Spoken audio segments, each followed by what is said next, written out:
Bom, começar falando dos spoilers, então. Nesse dia de Top 8 a gente teve spoilers de Marcha das Máquinas, né? Que sai na segunda quinzena de abril. E tem o Pro Tour referente a ele em maio. E a gente tem a galera, né, sendo completada e tal. E tem essas cartas novas, né? Que você paga um custo e transforma em saga, né? Que são... Aqui a gente tem como primeiro representante o Jin Taxians da massa, tá? Então, Jin 5 mana 5/5, o Ward 2. Toda vez que você faz uma mágica não é de criatura com mana 3 ou maior, você compra uma carta. E aí temos um card ok de Magic. Paga 4, exila e retorna transformado se você tiver essa habilidade apenas como feitiço. E se você tiver 7 ou mais cartas na mão. Aí você transforma ele. Na primeira você compra cartas igual ao número de cartas na sua mão e não tem mais limite, né? Então você fazendo com 7, você vai para 14, né? Você não tem limite enquanto você controla essa saga na mesa. No segundo capítulo você retorna todas as criaturas não pirexianas para a mão do dono. No terceiro capítulo você pode conjurar qualquer número de mágicas da sua mão sem pagar o custo. E aí você exila ele e retorna para campo face up. Então você tem como ficar fazendo esse processo muitas vezes. Bacana o efeito, muito forte, mas eu vou mandar a real. Tem uma carinha de Commander isso, porque é bem lento para fazer essa brincadeira. Eu não curti tanto assim a carta. Ó, o Trap Zomba aí mandando 13 meses. Quero Eidolon Pirexiano. Pode ser que dá marcador de Infect. Mas assim, 5 manas, 5/5, Ward 2, dá draw, bacana, mas nada espetacular, na minha opinião. Claro, se você conseguir transformar, né, chuva de card vantage, mas não sei se eu animo tanto com essa carta, não. Unplayable. Tem proliferar com o custo baixo. Não, eu tô ligado que tem proliferar com o custo baixo, mas... Não entendi a ideia. Essa carta não se cria no standard, muito rolezinho pra fazer alguma coisa. No meus sonhos, meus oponentes talvez me deixem jogar sozinho. É meio isso, assim, você tem que... Se você desvirar com ele, eu entendo que, pô, é uma carta que, né, dá pra se protegendo e tal, mas... As coisas tem que estar meio que dando certo aqui pra ele. Não sei se eu animo muito, não. Depois da Trash, eu nem sei mais o que é Commander. É que a Trash, ela ainda tem... O grande ponto dela era, pô, vai ser difícil conjurar. Aí a galera falou, com um monte de tesouro não, reanimando não. Mas sei lá, não animo muito com esse cara, não. Não, mas assim, Lucas, se você flipar a saga, já virou festa. Já tá ótimo. O meu ponto é ele como criatura. Quando você flipar, você vai encher a sua mão e dane-se. Isso daí vai ser o de menos. É ele como criatura que é o ponto. Se fosse um Ward mais gritante, né? Ward 4, Ward 6, seria um pouco mais animador jogar com ele, assim, mas... Por enquanto, nem tanto.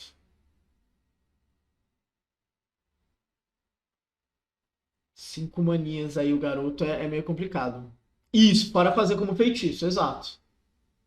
Então você faz dele e tal, etc. Você vai ter que ter uma mana aberta para proteger tudo esse efeito, a habilidade vai pra pilha. Porque é 4 manas e aí a habilidade vai pra pilha. Se fosse 4 manas e, sei lá, exila ele, tipo, tudo isso como custo, era um pouco mais fácil, mas como feitiço é um pouco mais difícil mesmo de fazer. Tem que sacrificar 5 virgens numa lua nova quando você canta o hino do Vasco ao contrário. E se ter 7 na mão é realmente um pouco mais complicado pro Gingi Taxians. Então, mas tá aí. Tem ele como opção. 5 mana, 5/5 Ward, podendo dar draw, é alguma coisa. A gente tem Breach the Multiverse, feitiço de 7 manas, né? 2 manas pretas. Cada jogador mila 10 cartas e para cada jogador escolhe uma criatura ou Planeswalker card no cemitério daquele jogador. Então, coloca aqueles cards em campo sob o seu controle. Cada criatura que você controla se torna um Pirexiano em adição aos seus outros tipos. Virou uma festa. Virou festa. Vila as coisas da galera e tal. Virou festa, virou festa. Jogar com isso no Commander, jogar com isso no Cubo. Tipo, tudo bem que assim, a Tracha tá abrindo um precedente muito perigoso de agora tudo joga. Mas, pô, tem que acreditar muito no potencial pra mandar isso aqui. Não, 7 manas putaria no Commander, velho. Mesão ali com 4 pessoas, tem caixa esse negócio. Mila 10 de todo mundo e pega um monte de coisa. Parece muito bom. Pra construída sei lá, se construir alguma coisa muito voltada ali pra ter criaturas pesadas e reanimar e tal. Porque assim, é mila 10 e aí você pega uma carta. A carta não precisa ter sido milada naquele turno, então. E tem o flavor ali da Delash, né? Esse flavorzinho nazi dela. Todos os mundos conhecerão a perfeição. Mas é mais cara de Commander, assim. Existe um mundo louco disso no T2, mas tem muito mais cara de Commander. Sim, sim, você pega no seu também. Então tem como fazer um deck pra isso funcionar e por acaso funcionar do oponente também. Então garantir o seu até que é fácil em deck building. Tipo, poder garantir o seu significa que, sei lá, vou pegar uma tracha aqui da vida e um soldadinho 2-1 do oponente, por aí vai.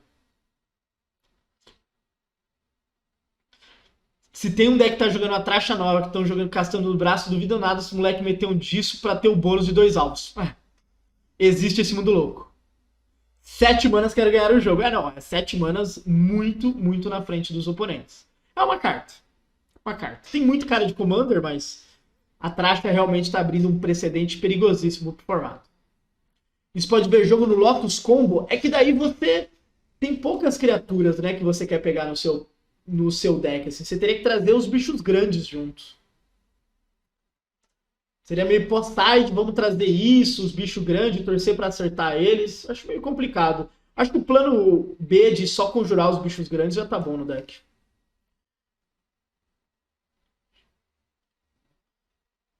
Os caras usando Esper reanimando atrás, usando Min Display, sim. Então, Eliod, The Radiant Down, 4 manas, 4/4. Quando ele entra em campo, você retorna um encantamento para mão que não seja um deus. Desculpa.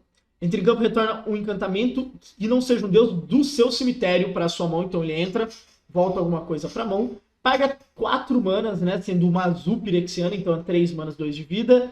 E você transforma ele como feitiço. Um pouco mais fácil aqui. Você pega uma abertura ali e já faz. Você pode conjurar mágicas como se ela tivessem flash.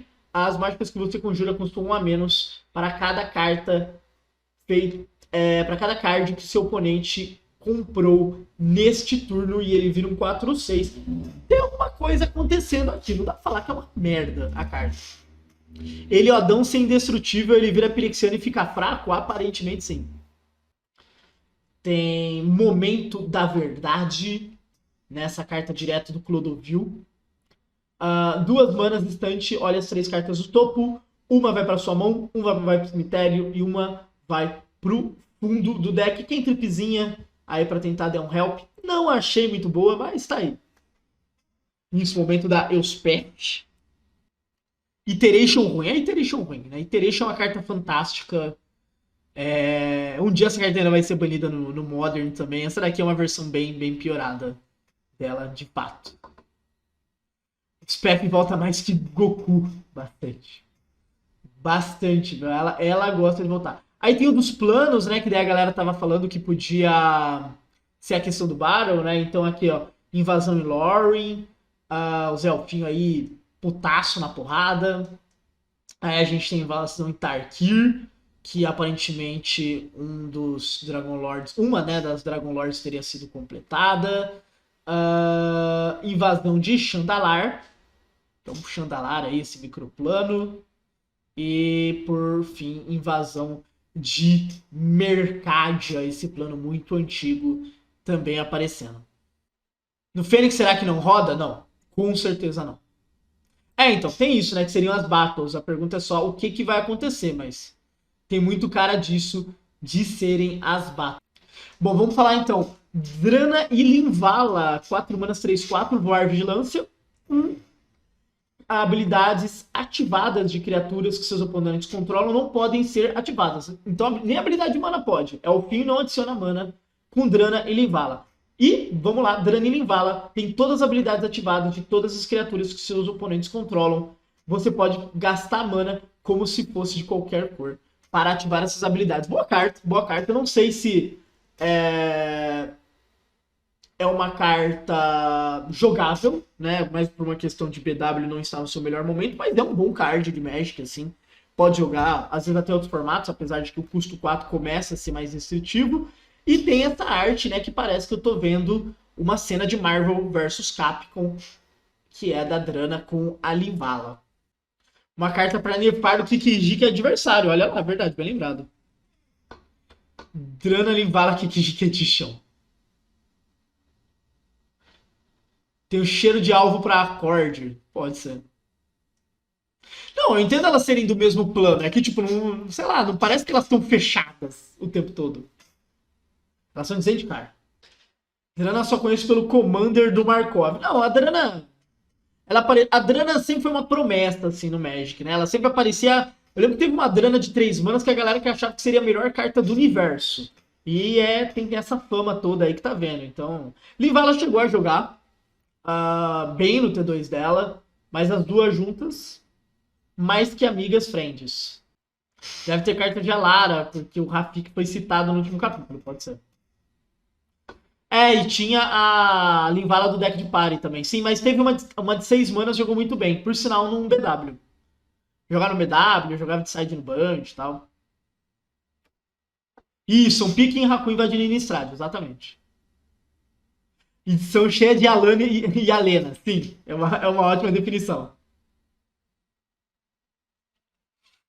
Mas enquanto efeito de carta vai depender muito de metagame e tal. Assim, essa carta tem muito mais cara de White Win-like em termos de efeito, assim. Jogar de anjos com splash pra isso, esse tipo de coisa. Do que, tipo, dá pra falar exatamente onde isso vai jogar num T2 da vida. Mas tá aí. É uma opção. Cara, veio essa rara maravilhosa, né? O Sapão da Massa, Yorgan e Mutani.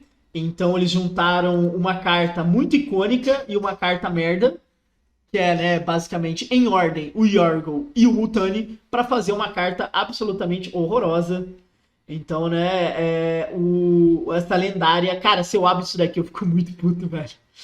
6 manas, 18/6 texto. Ou melhor, né, pra colocar a resposta aqui do Yorgel. Que cartinha. É muito meme, viu, velho? É muito meme. É o meme da edição, com certeza. Parece ok no Limited. Tá sendo muito legal, viu, Angel? Tá sendo muito legal. Tem que dar alguma evasão pra esse bicho. Me lembra um Pokémon. Pikachu e Zekrom, Lucrário e Melmetal. Eu não sabia que tinha isso no Pokémon. Não mostraram nada sobre Battle. Então, o que a galera levanta é que aquelas artes, né, de invasões de planos pode ser Battle. Murloc com esteroides, exato. Eu adorava o flavor dos Murloc do Hearthstone lá de. Quando teve, né, o Murloc combo lá de. Né? Ele era uma lenda entre os Murlocs. Eles diziam. É muito bom.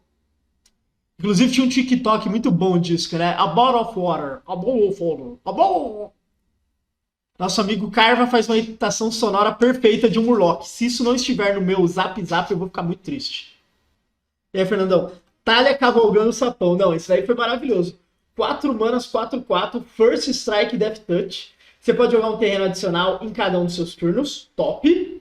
Criaturas e terrenos não básicos que os oponentes controlam entram em campo virado. Top. Lembrando que isso é um sapo humano horror. Dá pra usar no Humans isso aqui.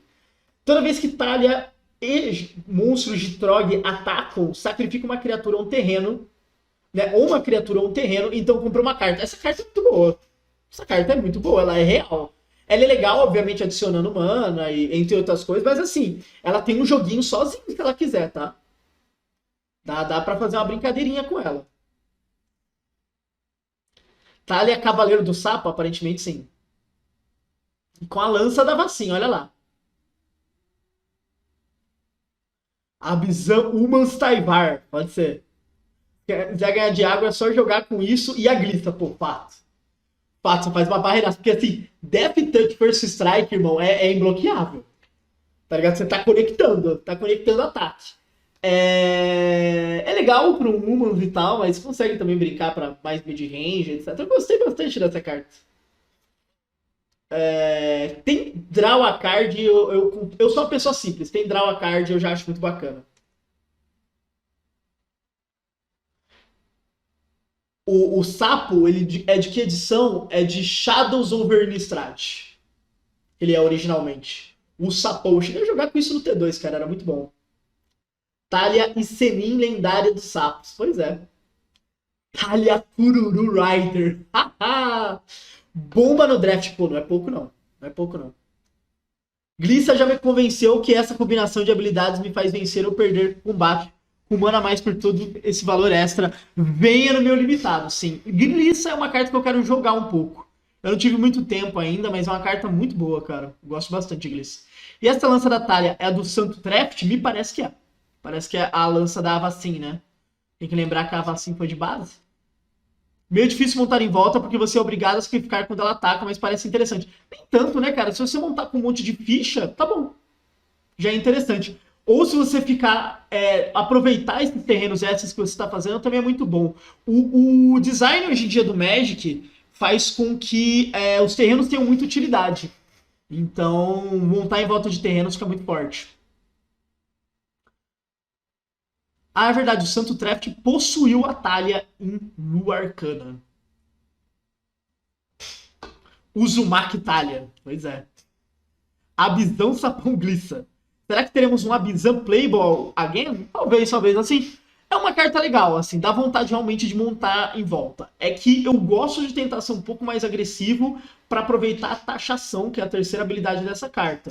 Mas eu consigo ver, vou usar ela só para acelerar e boa, não vou aproveitar tanto a taxação, ou vou fazer um monte de ficha, sacrificar e aproveitar de qualquer jeito, botar no Humans porque é uma carta forte, sozinha. Tudo isso é bem legal. Não tem uma mágica que faz token de Dredriardo? Tem. Faz X tokens. Muito land, muito ramp e bicho grande. Pode ser. É muito. É obrigado a sacrificar o terreno? Não. Sacrifica uma criatura ou um terreno. Make Abizan Agro Great Again. Pode ser. Pode ser. Fazer um Abizan Agro cheio das criaturas com taxa, coloca a talha normal, coloca isso. Pode ser. É bacana. Catilda, Priest of Forgotten Gods, Taivar, Zulaport, Assatali e Baguncinhas. Olha lá, a galera já tá animado no deck building. Tem a nova Bitter Blossom, verdade, tem a nova Bitter Blossom. Sim, você tem que sacrificar algo. Você não pode sacrificar nada, tem que sacrificar algo. Jodá curtiu essa carta, essa edição como um todo. Coisas coloridonas para aquele 5 Color Humans é bem legal. Jodazão aproveitaria muito.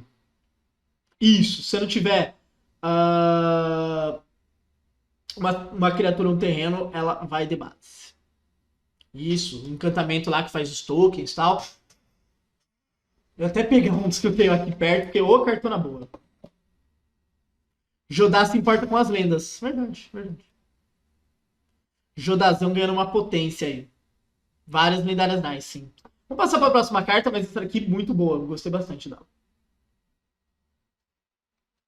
Aí tem o ciclo de duais aqui, que ganham de vida intravirado, né? O Limited se importa muito com isso, então fica uma edição que você consegue jogar splashado muito melhor.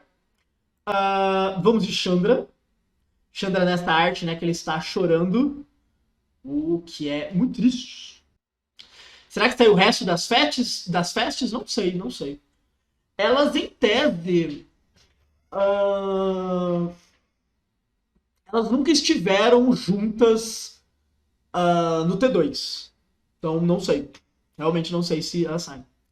Lore dos Terrenos fala dos diversos planos. Da hora. Parece a arte da Chandra boa de 4 manas, da Torte, né? Eu até fui ver se era da Magali também, que é, por sinal, uma das minhas artes favoritas do Magic. Chandra braba demais, demais, demais, demais. 6 manas, 5 de lealdade, tem uma habilidade estática, que, né, desculpa, desencadeada, né? A habilidade dela desencadeia, mas tá? Estática no texto. Toda vez que você conjura uma instante ou um feitiço, você copia, você pode escolher novos alvos, e essa habilidade triga uma vez por turno. Forte, cara. É realmente forte isso aqui. Desvirou, virou abraço, tá ligado? Virou um negócio complicado.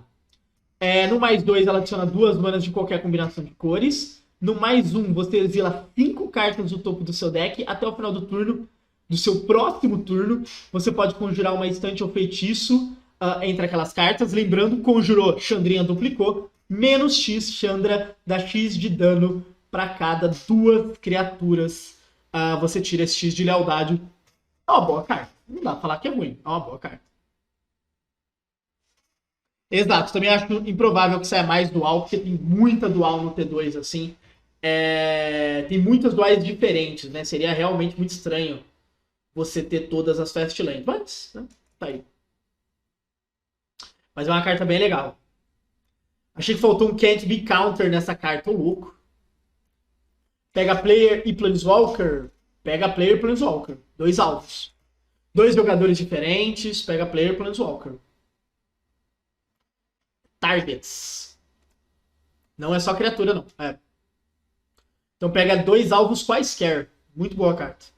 PW 6 manas eu gosto que tem a presença de board. Cara, ela consegue chegar e dominar um pouco a board, né? Às vezes levando criaturas. E assim, eu gosto muito de Planeswalker que se eu desvirar eu ganho, tá ligado? Porque eu não preciso trucar o meu Planeswalker, não preciso fazer ele na curva. Eu posso, por exemplo, dominar uma board, fazer o Planeswalker, porque se eu conseguir desvirar, o jogo acaba. E essa carta tem muito isso, é muito difícil bater ela. Pode ser. Entra, sobe 2 lealdade, vai pra 7, pega 2 remoções. Já manda 2 remoções, assim, ó. Vrá! Tá muito boa essa carta. A nova Lifeland Boros lembra demais a Checkland Boros da coleção de Dominária. Cara, uma coisa pra você começar a notar. Essas duais, as mesmas combinações de cor, tem quase sempre a mesma arte, velho. É um inferno isso.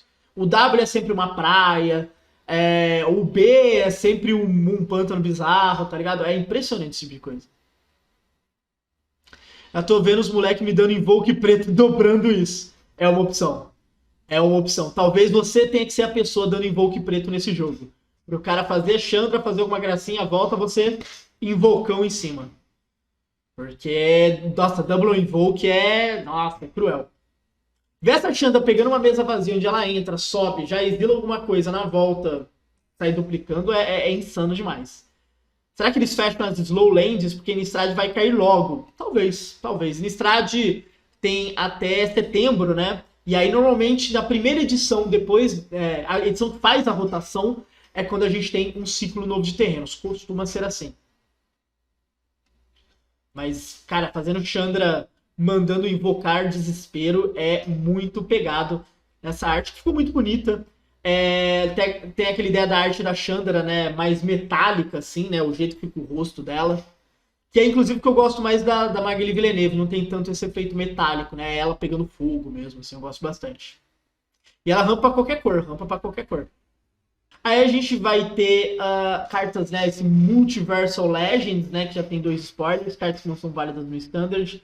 Então a gente vai ter Hagavan, uma arte muito bonita, gostei bastante. E a Tracha de Commander, né, que é a Praetor's Voice. Também para isso é o famoso compre, Martina! Cartas promo! É o bilhetinho do Willy Wonka aqui. Atrás com arte de capena, sim. Um amaco. Vai vir no draft selado? Até onde eu sei, vai. Deixa eu ver aqui o texto, confirma. No. Shit like Mystical Archive, The Rector Artifacts of the... vem booster. Vão vir em que produto? Vão vir nos boosters. Então você pode draftar um Hagavan. Você tá lá, olha pra sua mão e fala, cara, eu faço um bicho a partir da 3, mas eu tô com a minha curva bonitinha e tal. Beleza, pode começar o oponente. O oponente manda mamaco. Você. Top. Abrir Hagavan no pré-release um sonho. Pois é. O histórico vai ficar louco. Eu imagino eles banindo o Hagavan no histórico, assim como aconteceu com outras cartas de Mystical Archive. Me parece o mais compreensível. Depois dessa coleção, o deck mais jogado do Brawl será o Macaquito, sim ou claro? Sim ou claro. Booster do MTGA também? Imagino que sim, cara, mas como eu falei, não é válido no Standard.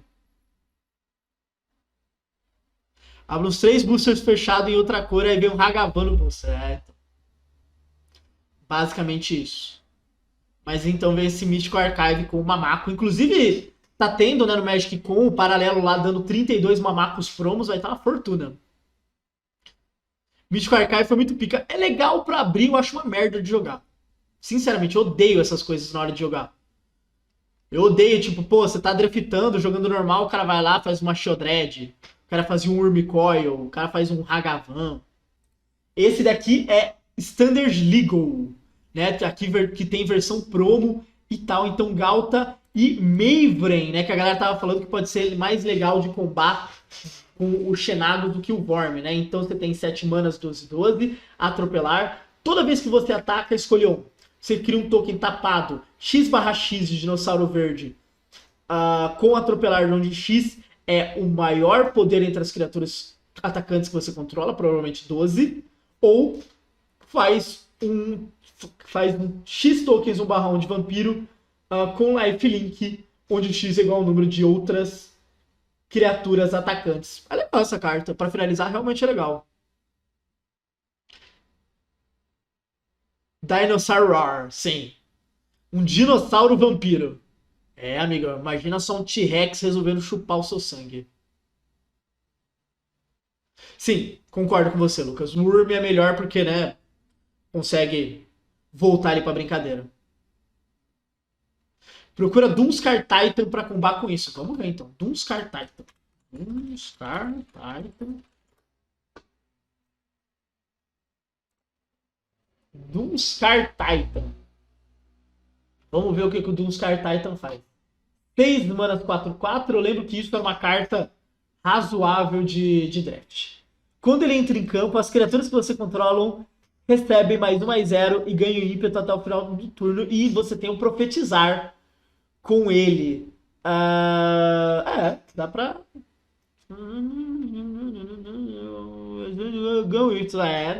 Dá pra dar um pancadão no seu oponente com isso aqui, sim.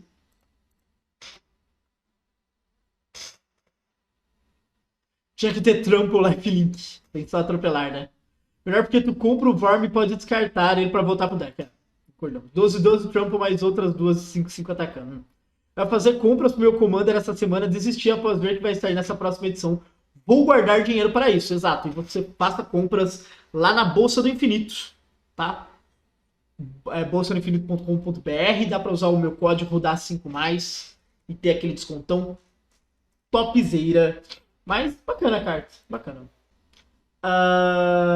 5 manas, sendo uma preta pirexiana, 4/4. Se você perderia a mana que você não usou, aquela mana se torna preta. Ao invés disso, no início da sua main phase pré-combate, popularmente chamado de primeira main phase, olhe o topo do seu deck. Você pode revelar um card. Se tiver 3 ou mais custos de mana colorida naquele custo. Se você fizer isso, então você olha, né? Então você pode revelar se for multicolorido. Se você fizer isso, adiciona 3 manas em qualquer combinação. E coloca ele na sua mão. Se você não fizer, se você não revelar, se you don't reveal it, put in your hand, tá? Então, basicamente, no início da pré-combate, você olha o card do topo, você pode revelar. Se tiver 3 ou mais tipos, você adiciona as manas, coloca na mão. Se não, você pode só não revelar e colocar na mão. Então você fica toda hora comprando na sua main phase. Bom, gera um valorzinho aí, apesar de que, né, ele depende de... Como é no início da primeira main phase, você faz ele, é só no próximo turno que você vai aproveitar. Dolinho envenenado. Esta mana é 2 ou de vida, isso. Ou você paga uma mana preta ou paga 2 de vida. Você pode pagar 4 manas e 2 de vida e fazer ele. Ou você pode pagar 5 manas. Fica essas opções. Quantos anos à frente a Wizard pensa nas coleções? Por volta de 2 anos. Fico pensando se a escolha do branco para o Manaf em Zendikar Rising era para deixar guardado o preto para Pirex ou foi só coincidência. Não, 2 anos na frente. Arena Pirexiana 4/4. Mais ou menos isso aí. Pump mais dolinha, sim. Caiu óleo no refrigerante. Exato, caiu óleo nesse refrigerante desse dolinho. Mas é. 4 manas, 4/4 foda, assim, comparando ele com a Arena Phyrexiana. É que a Arena Phyrexiana é um pouco mais chata de lidar, né? O dolinho é. Ele é mais fácil por ser uma criatura. E você tem que passar o turno, voltar pra você, pra daí você tirar o valor. Então é um pouco mais difícil nesse sentido. Mas, pô, 4 manas, 4/4, temos alguma coisa. Eu não tô legal, amiguinho. É, cara, ele não bebeu muito líquido. Não fez exercício. Dolly tem jugular, Dolly tem jugular. Fato. O Dolly não é um artefato, ele tem jugular. Então a galera pode ir no pescoço do menino Dolinho, né? Um elemental pirexiano menino Dolinho. Vamos. E dos spoilers, né? A gente teve finalmente a carta do Yuta Takahashi, né? Já tem até outro campeão mundial, tem o Nathan. E saiu então Fire Mastermind. 2 manas 2/1, voar, flash. Toda vez que o oponente compra a sua segunda carta por turno, você compra uma carta, paga 4. Cada jogador compra um card. É um bom card. É um bom card. Não dá pra negar que é um bom card. Assim. Dá pra jogar com ele no em decks jogando Flash. Normalmente o Spiritus, né, que tá pegando essa posição, mas é uma pofadinha por parte do Yuta Takahashi, né? Pô, 2 manas, 2/1, voar, se você tá jogando uma match que tem muito grind, toda vez que seu oponente gerar card advantage, basicamente você sai comprando carta, dá pra, ó, ficou mana de bobeira, os dois compram, mas eu compro uma a mais. Boa carta, boa carta. Ficou horrível a arte? Eu até que gostei, cara, até que gostei. E aí, Fer5, como é que você tá, meu querido? Que carta mais feia? Que isso, gente? Eu não achei tão feia assim. Se fosse espírito era melhor? Ah, sim. Mas até aí, se a gente aplicar isso pra vida, a gente tem muita coisa que a gente faria seria melhor. E nem por isso fica apontando o tempo todo. Blake hands up to Roy, who notes there's easy a lot to say beyond being a very story focused. Cara de carta branca? Não achei muito. Voar, flash tal, muito. É, colocar um espírito, um cara que tá vivo, você tá tentando passar alguma mensagem pra ele, né? Mas eu gostei da carta, gostei bastante da carta, sim. Eu acho ela jogável, pra galera que curte jogar com os decks mais flash, isso é bem bacana. Inclusive, eu lembro que tinha uma galera perguntando sobre carta pra Mono Blue e tal. É uma carta pra Mono Blue, sim, tá? Uma match ali mais grind, você quer cutucar o seu adversário e tal. É uma bela carta, eu gostei bastante. Mas assim, essa foi a match mais assim complicada, né, tal. O Nathan era muito favorito para os dois primeiros games, porque o deck do Raid Duke interagia com counters mais ou menos assim, mas melhorava absurdamente no pós-side. Skrelv foi a carta do torneio, foi um dos bons destaques do torneio, sim. É porque se eu for falar a carta do torneio, eu tô falando de tudo que jogou o torneio, mas de edição nova, acho que Skrelv foi a melhor carta, sim.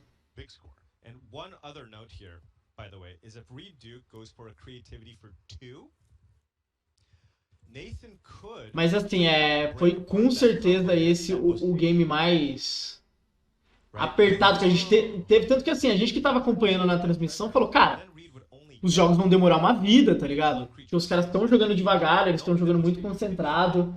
Aí é complicado. Ó, Mutavault com certeza foi a carta do conteúdo.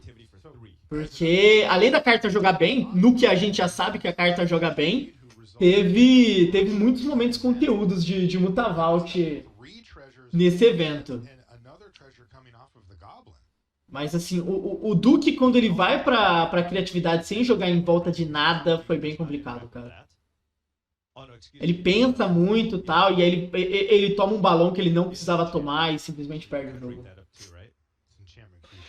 O Monogreen que todo mundo fala que é quebrado, nem chegou perto de levar o PT e os caras pedindo ban de Nictus. Cara, Nictus não tem que ser banido porque o Monogreen vai dominar o formato. Nictus tem que ser banido porque é free mana e free mana não devia existir.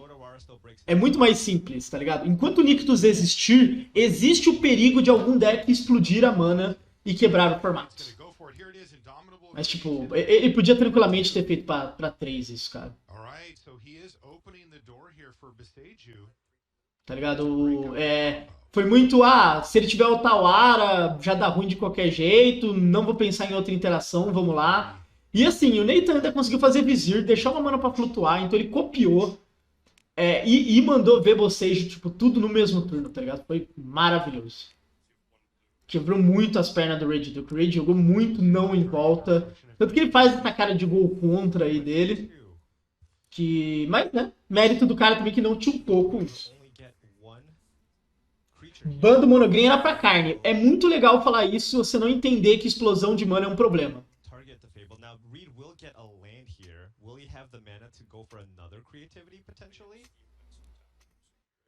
Sim, essas filantes tiveram um impacto legal. Concordo com você que elas tiveram um bom impacto.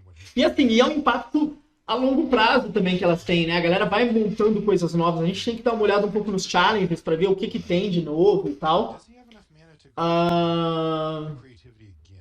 Porque os caras não tentaram quebrar muito o formato no Pioneer, né? A galera foi relativamente seguro. E focou mais no draft, né? Que é um fator extremamente importante. Melhor deck do torneio foi um Anjos com Elfos que fez 9-1. O que ele tinha no... Que Elfos é tipo Mana Dork mesmo? Pra fazer Mana Elfo, Mana Anjo? Jogo usado. Mas esse balão do Rage Duke foi muito surreal, cara. Foi muito surreal. Ele vai, revela tal, e é combado na volta. E aquela coisa, né? O Nathan falou, pô, vou fazer minha parte. Vou punir o cara nos games onde ele não interage muito. Aí quando o negócio começou a interagir, aí virou festa. A gente aqui ainda tá no game 2. Quero pegar os games pós-side. Quem levou o caneco e a glória eterna? O Rage Duke. Foi ele que ganhou. Mas assim, como altera, eu gostei muito como o Rage Duke sideou nessas matches, porque ele aproveitou que na draw o plano dele com o horror é muito pior. É muito lento. E aí ele comba na draw e ele vai de horror na play. Eu gostei muito, muito mesmo dessa tomada de plano dele aqui. Realmente encaixou muito bem. Ele atrasa o cara, ele tem 5 manas comba e tal, jogando um pouco mais em volta. Foram jogos muito bons. Aqui o Nathan sofreu bastante.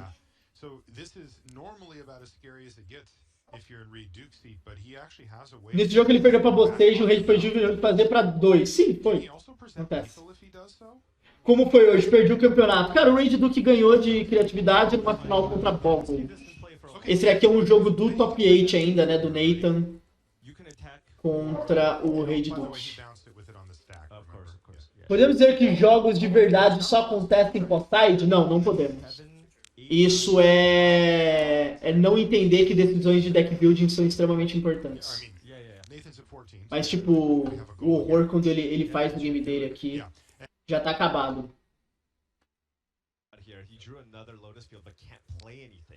E esse jogo, né, o Game 4 e o Game 5, o Rage Duke tá na draw e ele começa a focar em combar, é muito bom, velho.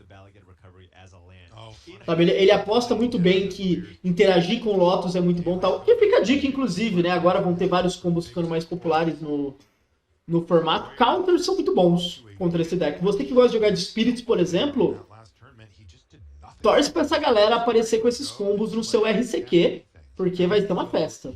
Nas primeiras semanas, assim, vira uma festa.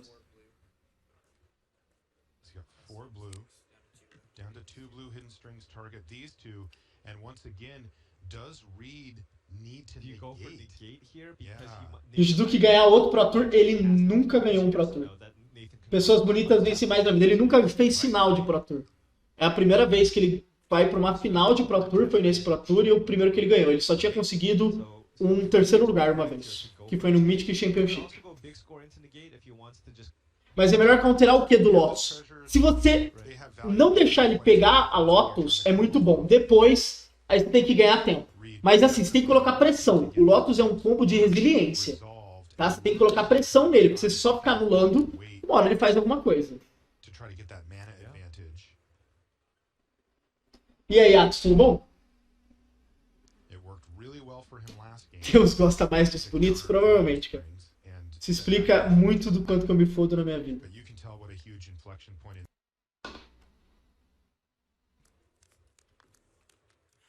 Cara, os entre-sides dessa partida foram tão longos, velho. A gente ficou acostumado a não ver side. E foi. Esse game foi maravilhoso, tá ligado? Porque ele encaixa a Dromoka, que é extremamente importante. Eu já tinha pensado, acabou. Dromoka acabou. Aí, tipo, o. O Rei de Duke, ele dá um Ether Gust nessa Dromoka, né? Que tá até aqui o Ether Gust. E depois ele volta combando. Foi maravilhoso. Assim, o Ether Gust dele fez muito nesse jogo. Muito, muito mesmo. Assim, um off de Ether Gust que o Nassif não usava, diga-se de passagem.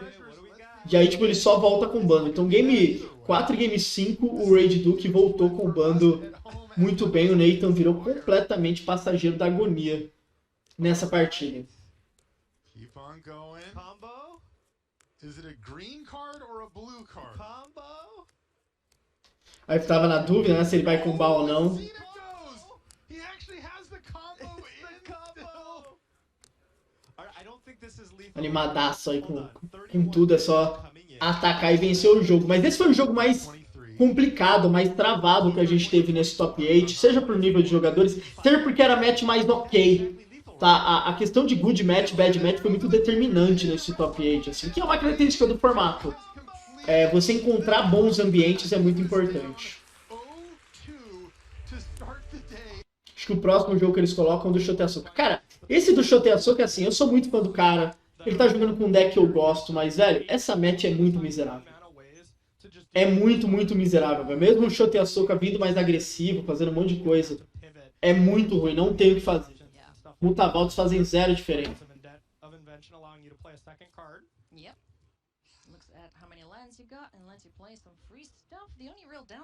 Ele ficou. O Raid Duke nunca fez final, ele ficou por quais resultados? Top 8. Magic tem muito essa característica, né? Ele tem muito top 8. Ele já ganhou Grand Prix, ele tem vários top 8 de Grand Prix, mas ele tem muito top 8 de Pro Tour, tá ligado? Ele é um cara muito consistente.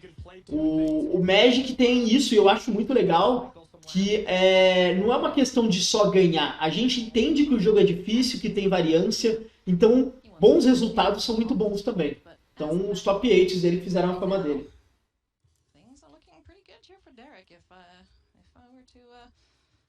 Ele já ganhou o Grand Prix, né? Ele tem terceiro lugar de Pro Tour, ele já ganhou o Grand Prix e tal. Cara, é muito bom. Então, eu cheguei a abrir uma hora na live da Liga até o currículo do Raid Duke, e assim, era uma chuva de top 8 de Grand Prix, tá ligado? Era muito top 8 de Grand Prix. E Grand Prix ele já ganhou acho que mais de um. Eu lembro de um com certeza que ele ganhou. Mas top 8 de Pro Tour, então 6 top 8, pô, 6 é muito bom. Tem bons resultados de Mundial também, né? Ele tem uma final de Mundial que ele perdeu pro Shah Sherrar e tal.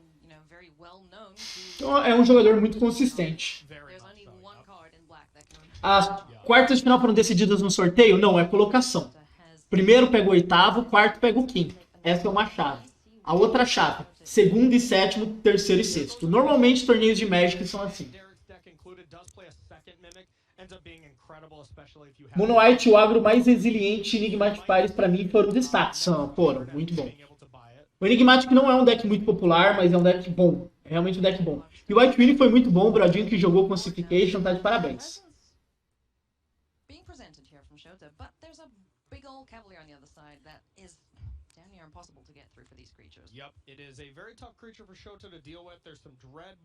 Na Fórmula 1, o pai do Rosberg foi campeão sem vencer nenhuma corrida. Pois é, um cara muito consistente, né? Se o cara ficar em segundo em todas as corridas, ele provavelmente vai ganhar o título. Então, eu sei que tem um Pro Tour que ele jogou contra Alto, mas não sei em qual ordem de top 8 que tá. Não. Cara, tem vários caras que são muito bem falados, Rafa, que nunca ganharam o Pro Tour. Então,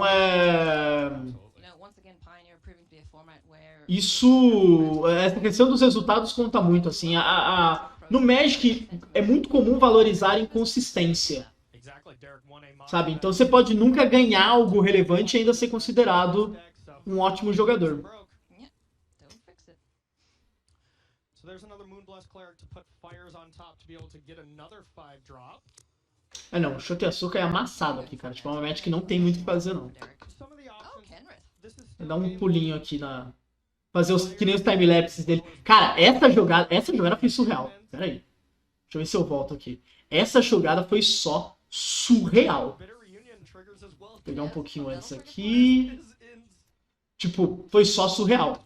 Tipo, ele vai, começa a dominar a mesa, tem o Meleche. Shoteasuka tá, pô, agora eu se consagro, né, irmão? Vou dominar essa mesa, vamos fazer luta de valor. E o que o Derek faz com ele é assim, tá 2-0 pro Derek, é o primeiro jogo pós-side, tá ligado? O Shoteasuka tá, pô, vamos ver se dá pra fazer algum negócio. É complicado. Tem um mais top 8 do Pro Tour. PV tem mais do que o Finkel e o LSV, isso eu te falo com certeza. Desconfio que o PV é o que tem mais top 8, eu acho que ele tem 15. Porque eu sei que o que mais ganhou é o Kai. E o aproveitamento do Kai em top 8 de Pro Tour é um negócio absolutamente surreal. E ele ganhou, tipo, o Pro Tour seguido e tal. Mas o que tem mais top 8 é o PV. Salvo engano é o PV. Quando o México foi criado, o Shoteasuka jogava é real? Não, é por causa que não estavam achando a data do começo dele. Kai ganhou tipo 7. Se eu não tô enganado, o Kai Bud são 10 top 8 e 7 vitórias. É um aproveitamento absurdo. Tá, o PV, se eu me lembro bem, são 15 e 2 vitórias. O Márcio tem quantos top 8s? Uma ótima pergunta, cara. Consigo lembrar de uns 4, assim, de primeira. E 2 de Mundial. Que ele, inclusive, perdeu 2 finais de Mundial. Mas o Márcio é muito bom. São as artes dos pletores? Top. Sim, bastante jogador novo fazendo top 8 foi muito isso, porque os caras estavam meio, passou o tempo, deixa quieto e tal. E os jogadores novos não, os caras querem, né, buscar o lugar deles ao sol. O Benton, que era o primeiro Pro Tour dele, e ele ficou em segundo. Era o primeiro? Eu não sabia disso. Eu não sabia essa informação, se era o primeiro ou não. Eu sei que ele classificou pelo Arena. Eu sei que ele não tem uma grande trajetória. Mas foi o primeiro, pô, muito parabéns pro cara. Cara, esse turno. Esse turno é uma das coisas... Deixa eu ver se é nesse turno, cara. Eu sei que, assim, vai acontecer uma hora aí um dos turnos mais nojentos da história do Magic. Então, ó, é exatamente agora. Pega a Elesh, faz, e Orion, 2 triggers, sai o Fires. Ele faz com um trigger saindo o Fires também. Sai mais 3 mágicas. Vai voltar tudo e ele destrói a mesa do Yasuoka. Ele simplesmente destrói a mesa do Yasuoka. Ó, ele solta o Vampiro. Não faz token por causa da Sheoldred. Aí ele volta. Tem 2 triggers de Change to the Rocks, 2 triggers do Beater e 2 triggers de 3 de dano. Então, ó, vai exilar 2 cartas, destruir 2 cartas, comprar 2 carta 1, comprar 2 carta 1. É uma das coisas mais indecentes que eu já vi alguém fazer numa câmera de Pro Tour. É sério, tipo, é pegar isso daqui e gravar, mandar naqueles vídeos. Que negócio nojento.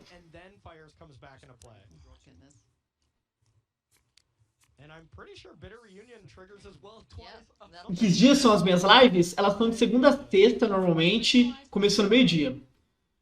Acabo encaixando algumas de fim de semana, mas daí são horários excepcionais. Mas normalmente segunda a sexta, meio-dia. Tá torcendo bastante pro Shoteasuka? Não, todo mundo torce. O cara é espetacular, velho. É um jogador incrível, mas assim, ele pegou uma match muito difícil. Se tinha alguém que podia tentar ganhar essa match, era ele, mas... é muito, muito difícil. A gente tinha visto na partida valendo top 8 o Derek atropelando o Sócrates também, então a gente sabia que o potencial do deck era surreal. Fuso horário de que zona? Brasília. Essa Liliana e tal, mas cara, o jogo foi só bizarro. Até pular aqui. Que daí a gente vai pra partida do Umas, né? Do Takumi Mutsura. De novo, outra match também que assim, é muito, muito boa pro cara do Umas, né? A gente entrou direto pro Game 3. O Chris ainda tem essa tech, né? Dessas criaturas. E o Takumi soube acompanhar muito bem essa tech com remoções. Mas é... Outra médica, assim, é muito enganhável. É realmente muito difícil.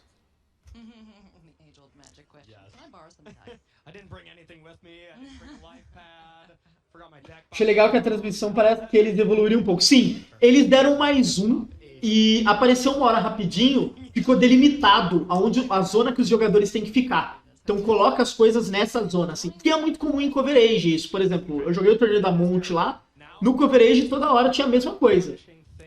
Tinha uma área delimitada que você tinha que ficar, os dados tinham que ficar no lugar correto, justamente para arrumar. Eu imagino que eles estão testando um sistema novo. Lembra a visão que você tem no Arena, talvez seja essa a chamada para fazer esse tipo de coisa.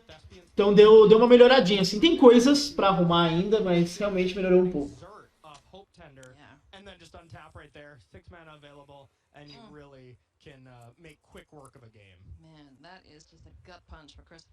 Segunda a sexta, tá? O famoso durante a semana. Teve a questão de não passar partidas por ficarem conversando. Achei viado. Não, isso daí eu gostei muito, viu, cara? Pra gente que tava fazendo com a transmissão era muito bom, fica dinâmico. Então você passa vários jogos, fica mais dinâmico, tá ligado? O jogo do Raid Duke a gente viu como é que é a questão do side. Então os caras vão, colocam 15 cartas, tiram 15 cartas pra esconder o quanto que tá sideando. Tem play draw e tal. Fica mais dinâmico, tá? Pensar na velocidade pro cara que tá assistindo. Isso pra mim é extremamente importante. E toma-lhe batida.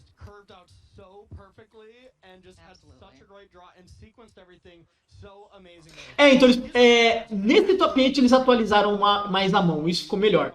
Durante o torneio, a questão das mãos foi chatinho mesmo.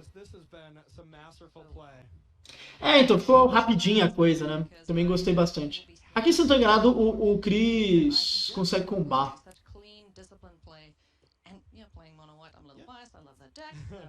Ele dá tipo 2 bocejos e ele comba. E aí ele sai combando, mas no outro game ele toma uma talha na 2 aqui, ó. Já aparece até a vitória pra ele.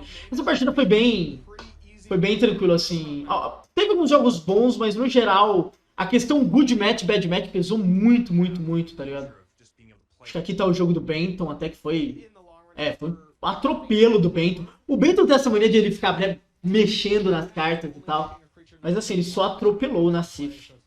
Com o deck dele, com o Red Duke ele não teve essa sorte. Mas só atropelou. E assim, o Benton atropelou em boa parte dos jogos dele, né? No geral, ou ele atropelou, ele foi atropelado. Os jogos dele foram muito, muito rápidos. Você vai dedicar um tempo de live pra falar de spoilers? Já falei. Foi o começo da live, foi falando de spoilers, você pode ver no VOD. Ou vai pro YouTube. Depois eu vou upar isso no YouTube. Você acha que vai ter ban na Fábula? Tava vendo bastante gente falar disso. Não acho. É uma carta forte, não uma carta que desbalanceia. Tá? Tem uma diferença entre cartas boas e questões desbalanceadas. São bem diferentes. Comprei as mesmas fase 2 mesmo. Não, é foda. Mas eu não acho que bane, não. Na verdade, teve uma coisa que esse Pro Tour mostrou pra gente, foi que o formato tá bem balanceado. É claro, as pessoas podem falar que Fábula tá uma carta muito... a cor vermelha tá muito boa, então a gente tinha, tipo, 4 decks usando Fábula e tal. Mas tinham outras causas do porquê do vermelho, então a Fábula tava vindo junta. Mas é uma boa carta de Magic, não necessariamente uma carta opressora ou engessadora de deck building. Qual partida que eu mais vibrei? Qual o melhor deck, na sua opinião? Eu gosto muito do Rakdos, cara. Tem que lembrar que metagame de Pro Tour é diferente de metagame de lojinha. Eu gosto muito do que o Rakdos me proporciona. E se teve uma coisa que o Shotei Asuka provou pra gente, é que é possível fazer uma abordagem mais radical, até mais pra cima do adversário. A lista do Shotei Asuka, apesar de eu ter implicado muito com os Mutavalts, eu gostei bastante da lista dele. Partida que eu mais gostei, cara, provavelmente o jogo do Raid Duke contra o Nathan foi muito bom. E um jogo vai ter na semifinal, né, que foi do Derek contra o Raid Duke, foi muito bom também.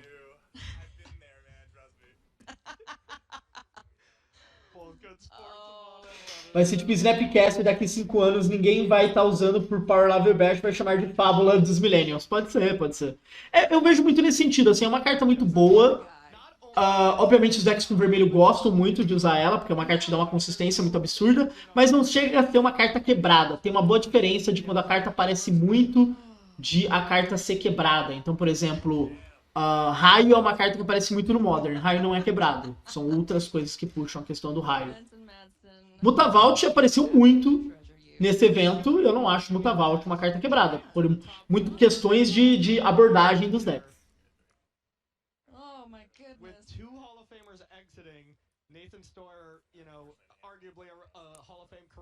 O Nassif aqui sofrendo e tal. Cara, e o Benton, teve uma hora que mostrou ele, foi na final. Como ele fala jogando, velho. Meu Deus, ele fala muito. Ele aponta, ele fala tal, isso e aquilo e tal. Ele fala inclusive quando ele tá perdendo. Se o cara fala muito quando tá ganhando, é uma coisa. Agora, o cara que fala muito quando tá perdendo, o cara gosta muito de conversar. É um fato. Aí ele vai, mostra a carta, isso e aquilo. E aí, aquele abraço.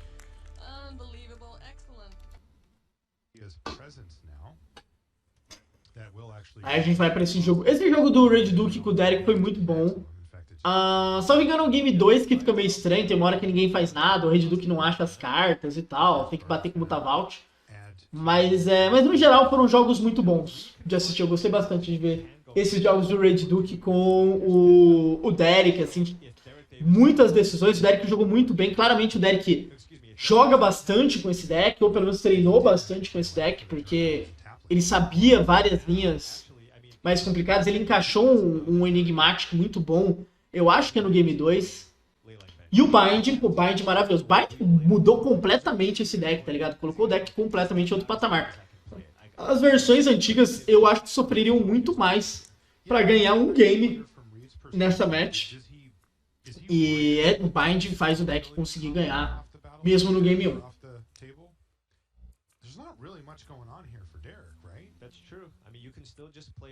Não, o Benton falando é muito engraçado nos jogos dele.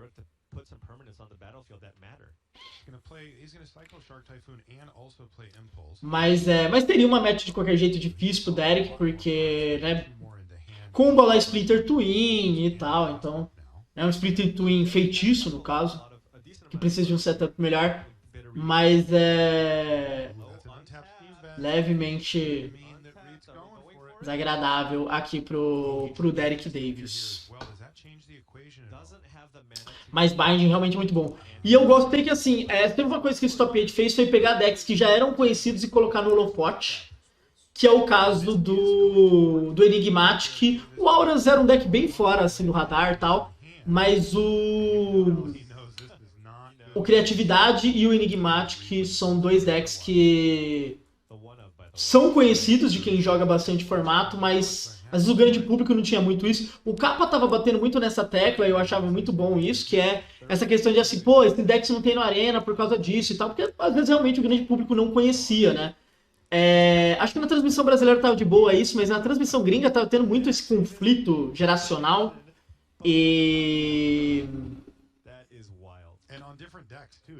conforme os decks são conhecidos por ambos os públicos, isso acontece menos, mas eram decks que assim, a galera do Pioneer conhecia muito bem, a galera que joga mais Arena, né, joga Explorer, não conhecia tanto, mas esses jogos foram muito bons aqui, o do Derek contra o Red Duke.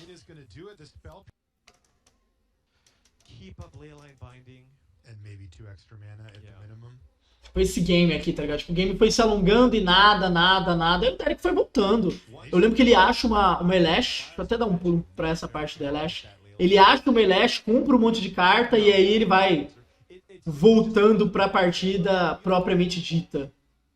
Aqui, vai desenvolvendo o jogo de alguma coisa. E com o Enigmático, daí dá pra sacrificar aqui, volta ali e tal. Tem uma hora que daí ele vai sacrificar o Binding e pegar um agente de traição e vai desligando completamente o deck do Red Duke. Esse game 2 do Derek é muito bom. Se você for jogar com esse deck, quiser entender como é que joga contra um combo, tal, etc., esse game 2 é muito bom. Assim, ele joga seguro, ele sabe quando é que ele tem que entrar nas matches. sabe quando é que ele tem que agir diferente, então uma partida muito consciente aqui do Derek. Big score. He really needed something like this. Sim, ele gasta Two of these this game and is yet to find na Elash, né, ele gasta 2 Fire Prophecy mais um Burn, assim, foi maravilhoso pro Derek a jogada. Tudo isso é bom pra galera pedir um novo Explorer Anthology, exato. E esse ano acho que ia sair algumas coisas já, né? O Lotus que o Nathan utilizou quando começa a estar disponível no Arena, não temos ideia, meu querido, não temos ideia. A princípio, no dia de Som Nunca. Mas quem sabe um dia, né? Tem aquela coisa que vai vir em várias cartas de Shadows over Innistrad, né? Ajudaria esse deck a ficar válido. Apesar de, né, que a galera tá brincando com isso e eu concordo. O Lotus é um deck muito chato de jogar contra. E a galera do Arena chia muito com esse tipo de situação. Então eu não acharia nem um pouco estranho dele ir pro Arena e depois ser banido, que nem aconteceu com o próprio Inota. O Inota acho que foi uma semana no formato só. E aí tomou ban. Vamos dar uns pulinhos aqui. Esse game eu lembro que é onde o Rage Duke pega muito uma vantagem aqui. Então ele tira esse Arconte, que é uma carta muito chata, né, atrapalha pra caramba. Arconte é uma ótima carta como hate, viu? Todos esses combos assim, eles conseguem resolver Arconte. Mas ele é chato, tá ligado? Ele incomoda, ele obriga você a ter que ir em cima dele, dependendo da hora que isso acontece. É muito chato. Se tem um hate por arquétipo, tem o antes do top 8, né? Que vocês mandaram lá no grupo do Whats. Mas eu provavelmente vou fazer um vídeo só pra ele. Porque daí eu vou ver se eu consigo isolar informações. Tipo, pegar deck Phase 9-1 e tal. Eu faço um vídeo mais bonitinho só falando sobre metagame e tentar até ler como pode ser um metagame futuro. Mas nos números lá, eu lembro que, por exemplo, um deck que foi pouco falado, que teve um rate muito bom, foi o Omanaf, né? O Omanaf to Bring It Omanaf, o Omanaf to sei lá o que é o 5 Color, sem o Niv Mizzet, só com os Omanafs. Essa lista foi muito boa e foi pouco falado, assim, o enrate estava bem interessante nesse deck. Isso, Omanaf Light, muito obrigado. Não sei porque tava fugindo a expressão aqui pra mim. O que eu vejo é que alguém fez uma tabela no Excel, mas eles juntaram todos os humanos, deve com enrate de 30%. O Rato tinha o melhor enrate do champ, segundo a lista. Sim, mas eu realmente... essas tabelas eu gosto de vê-las muito detalhadas, porque... Que nem... Eu sei que Monogreen e Rakdos não estavam com bons win rates, mas tinha tanta gente com o deck que aí fica muito poluída a informação. Eu gosto às vezes de ficar isolando esses win rates para ficar vendo os resultados. Eu sei que assim, Rakdos, apesar dos pesares, teve muita gente que foi bem com o deck. Principalmente a galera assim que fez 10 vitórias e tal. Então ele realmente foi muito sólido. Fênix teve 2 especialistas no top 32. Um no top 16, um pro 32, né? Acho que foi 13º e 30º. Então essas informações que eu gosto de pegar. Eu lembro que tinha um brother do Nordeste que ele falava que assim, lista de Pro Tour você vê do 9º ao 16º, porque é a lista que ninguém vê e o cara foi bem, tá ligado? Às vezes deu uma vitória de diferença e tal, então não dá pra falar que é ruim aquela lista. E eu encaro meio que dessa maneira também. Acho que teve 2 White Win no top 16, se não me engano. Teve. Os 2 foram pra câmera, foi no top. Qual o problema do Rakdos e por que ele não apareceu tanto? Porque o Rakdos não pegou o metagame que ele estava esperando e ele é um deck que tem que fazer isso muito.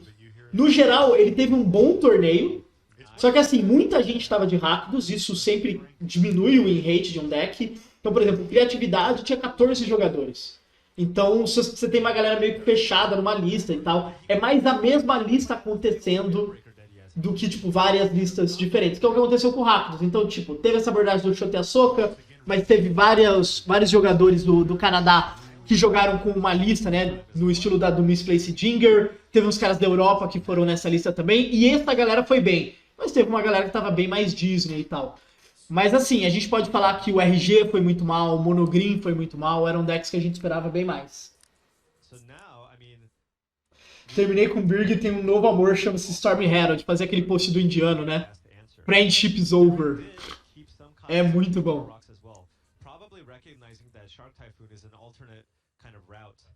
Aqui, ó, o que eu tinha falado dos pontos de Da fonte de vida não. Das mãos, né, eles mostram bem mais nesse top 8. As partidas mostraram bastante. Então que o Dig tem... O Red Duck tem Dig Through Time, tem Impulse, vai ter 200 counters e consegue evoluir bem pra ganhar esse jogo. Mas esse game foi bem interessante, assim, de assistir. Tipo, se fosse para separar algumas partidas por comentando jogos clássicos, por assim dizer, seriam esses dois jogos do Red Duke, né? O contra o Nathan e esse jogo contra o Derek. Os outros foram... Foi mais, assim, aplicação de combo e tal. Não é tão divertido, não. Que idade o Derek tem, eu não tenho ideia. Realmente não tenho ideia. Sim, é MD5, é MD5. Você prefere MD5 ou MD3 com loser bracket? Eu prefiro MD5. Eu acho bem mais interessante.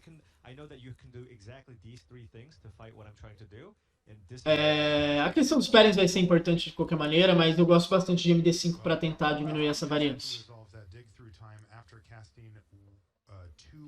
O Red Duke nessa partida ele joga hiper seguro, tá ligado? Eu lembro que ele puxa o gatilho quando o Derek faz uma fábula, porque daí ele tem 3 manas e aí todos os counters do Red Duke vão encaixar.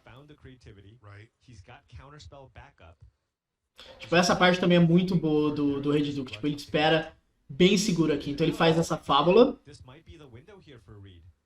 Faz o token, passa aí com 3 manas o Red Duke fala, bom, agora tá safe.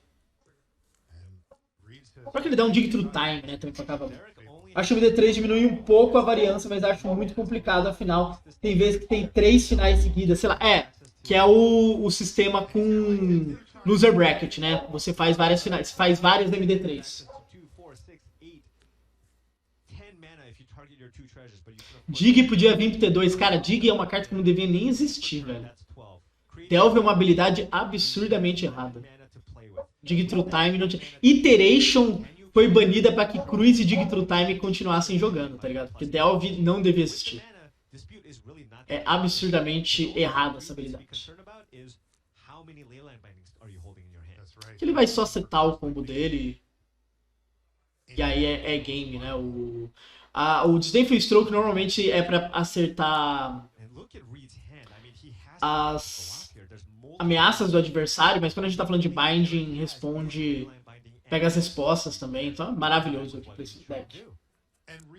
Se tivesse que banir um dos dois, Cruise ou mais problemático que Dig num vazio. Eu não gosto de analisar cartas no vazio, porque isso não existe. Cartas num vazio valem R$0 e são rasgadas, porque é um pedaço de papel colorido. Agora, pensando mais ou menos no que os decks fazem, em geral, eu acho que o jogo do Cruise é mais prejudicial, ainda mais quando a gente tá falando de Ledger. Mas é aquela coisa, normalmente se bane Cruise pra depois ir atrás do Dig Through Time. Esse é um histórico bem natural pra esse tipo de coisa. Queria raio, esfera de raios e guide. Deve ser muito bom ser jovem de novo, né? Quando é o próximo torneio com tanta importância como o Pro Tour? Mês que vem tem o Pro Tour do Arena e em maio tem o Pro Tour Milwaukee, que é físico T2. O do Arena, se não estou enganado, é histórico e draft. A Wizards fez algum anúncio de ban? Não. E eu não acho que vai ter nenhum. O formato está muito bom. A gente está nos melhores momentos do Pioneer, assim, faz um bom tempo. Ele comba e tal, etc. Mas esse game, o game 2 dessa série é muito bom. O Red Duke dando aquele sorrisinho e tal, a vida é boa, a vida é bela, que eles dão uma mostrada. A lista do Eli. O Eli eu lembro que foi bem com essa lista também, cara. Isso aqui ajudou muito no Rata. Essa lista é muito boa. É realmente muito boa essa lista de Rata que o Eli, que o...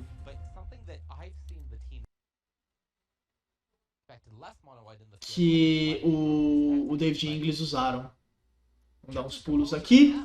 E aqui o jogo do Benton contra o Takumi, que é só cotovelaço, amigo. Só Megazord.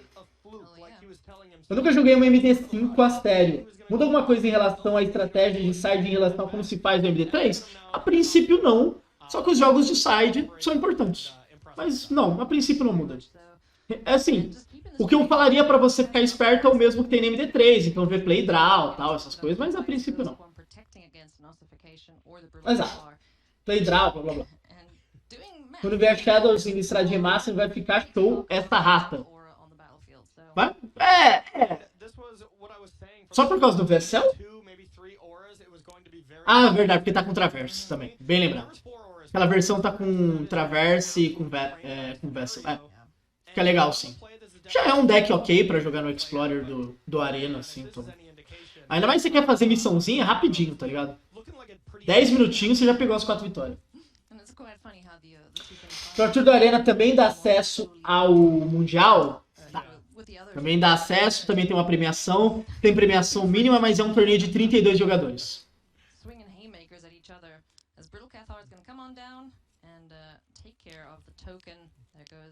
Eu não sei se vai ter transmissão da Liga ou não. No último teve, né? Mas se não tiver, eu vou fazer aqui. Mas é em março, acho que é dia 18. E, salvo engano, não temos brasileiros dessa vez. Da outra a gente teve o Ramudá, né? E dessa vez não tem. Top 8 de classificatório e showdown podia ser MD5 ou acha ruim? Eu acho bem ruim, porque fica um torneio muito demorado. Pro showdown eu acho que podia ser, pros classificatórios não. Fica um torneio hiper demorado, não tem nenhuma... não tem nenhum motivo pra isso. Vai ter? Então beleza.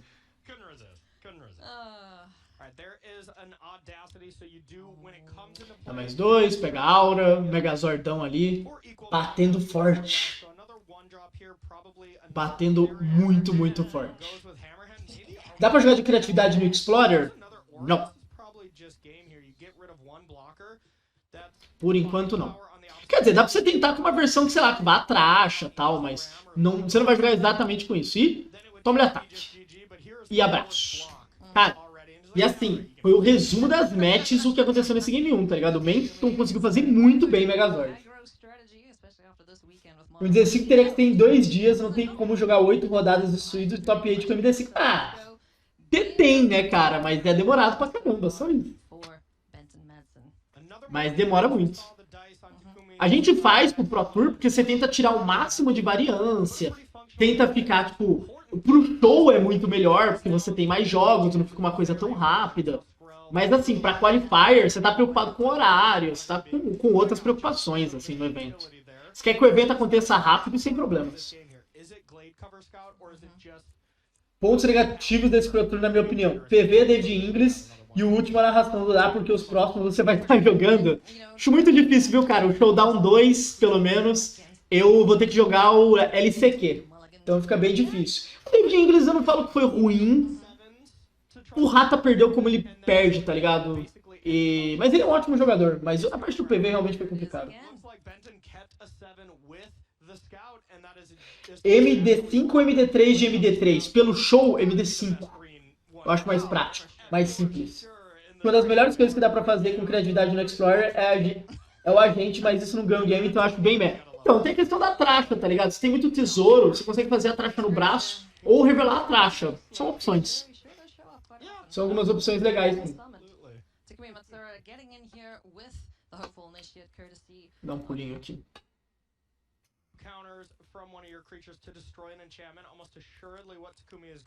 Cara, e esse Game 2, assim, é o game que teve, eu acho que, mais jogo por parte do Takumi, assim. Ele consegue desenvolver e tal.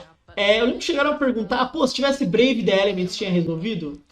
Não sei não. Porque assim, tem aquela coisa, às vezes nessa match teria resolvido, sim, em todas as outras teria sido pior, então... o Takumi tava muito bem com essa lista dele. O que é o Explorer? O Explorer é um formato que tem no Arena, que é uma adaptação do Pioneer pro Arena. Então ele não tem todas as edições do Pioneer e ele acontece apenas no Arena. Nova Galta é uma opção? Opção.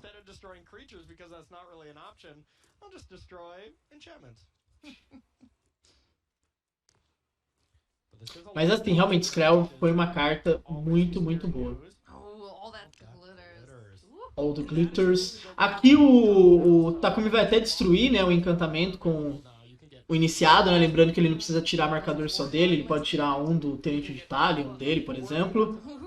Mas, cara, quando ele faz esse All the Glitters, pô, Takumi falou, pô, achei que eu ia conseguir ter um time wall, ganhar um tempo, o cara vai lá, me manda outra aura e puxa mais coisa.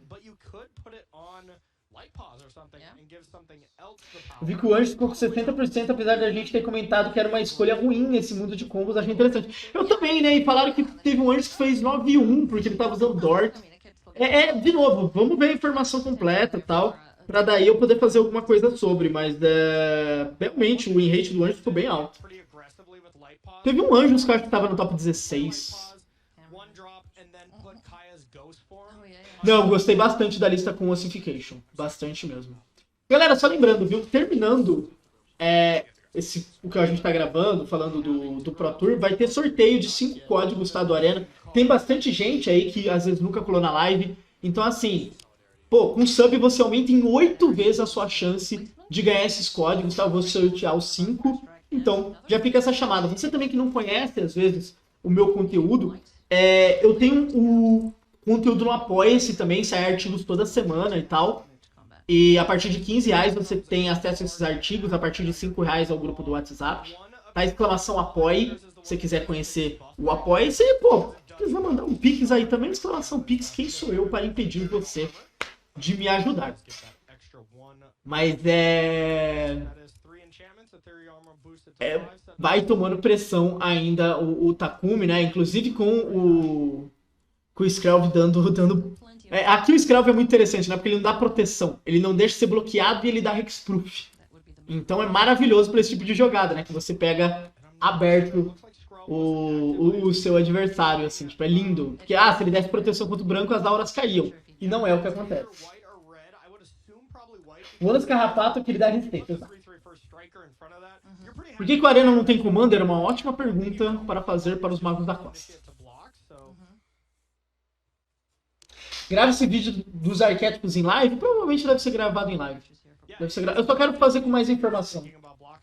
Muito bom esse Ácaro. Muito, muito, muito. O que não conseguiram me responder na liga, com 4.000 pessoas assistindo, e aqui, que tá com 100 pessoas, se é o Ácaro ou a Ácaro. Até agora não teve nenhuma resposta sobre isso. Galera do Lore está falhando comigo, os meus oráculos de Lore. Mas de resto, maravilhoso.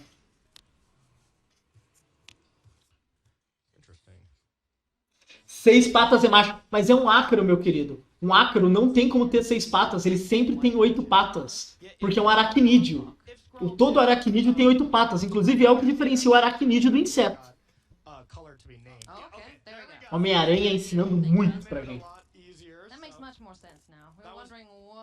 Tá como substantivo. Não, eu entendo que ácaro é uma palavra que é um substantivo masculino. Eu quero entender Skrelv. É o Skrelv ou a Skrelv. Apenas isso. Então eu gostaria de comunicar a carta da maneira correta. É que nem a rata, né? E por aí vai. Era a Lurus. Só isso.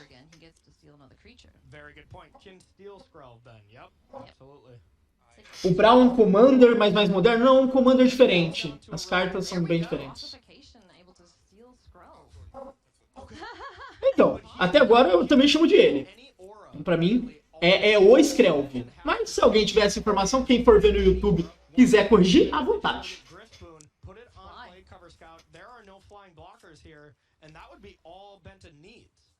Caramba, ó. O pessoal foi na biologia mesmo. As fêmeas são maiores do que os machos e apresentam um corpo ovalado, enquanto os machos apresentam a parte posterior do corpo mais afiada. Pera aí um pouquinho, vamos ver essa arte aqui direito. Cadê? Esse bicho tava aqui em cima. Cadê? Será que foi pra lá? Bom, depois a gente vê a arte e define isso melhor. Pelo pedaço de lore parece ele.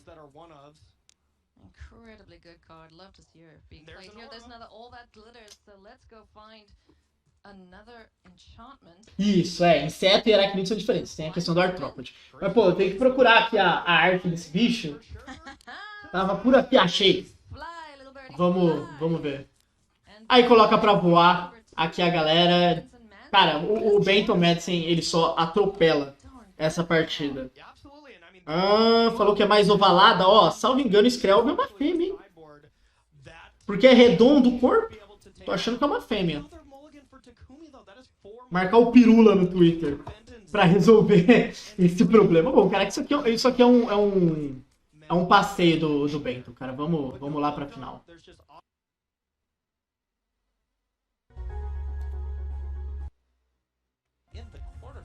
Eles mostram as listas completas.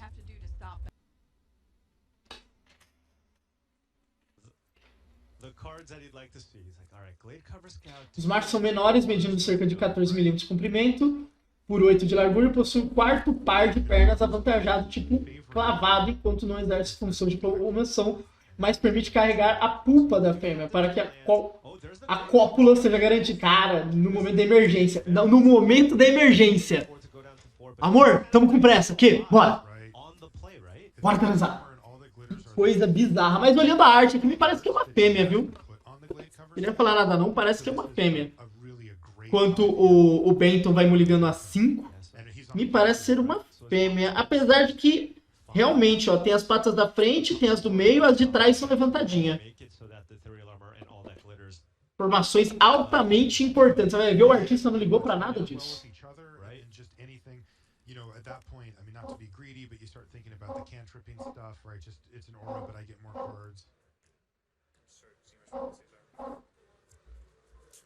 Sobre o Benton, você acha que ele jogou realmente a ponto de top 8 ou escolheu o deck e carregou muito ele? Isso dos dois. Ele jogou muito bem.